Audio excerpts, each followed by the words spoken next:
আরে মোর মাথাতেও সব সমস্যা হয়ে যাইতেছে ইদানিং। কোম্পানি যা শুরু করছে, আর আমার মাথা যদি সমস্যা হয়ে যায় তা কাস্টমারের মাথা আর কি হবে। রিয়েলমি আবার একটি নতুন ফোন আনতে আছে। এটার মডেল হয়েছে যে রিয়েলমি 12। এটা প্রসেসর ইউজ করছে স্ন্যাপড্রাগনের 685। 700 ওয়াটের ফাস্ট চার্জার দিয়েছে, বোঝেন, 700 ওয়াটের ফাস্ট চার্জার, 5000 এমপিএর ব্যাটারি এবং 50 মেগাপিক্সেল ক্যামেরা, আবার সনির লেন্স। 120 হার্টজের ডিসপ্লে দিয়েছে অ্যামোলেড। দাম হয়তো 8256 ভেরিয়েন্ট আসবে, দাম 27+ হবে।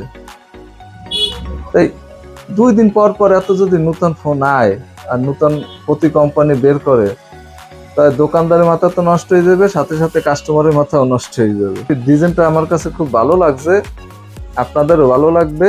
কেনার আগে একবার দেখতে পারেন যে সেটটা কেমন হবে।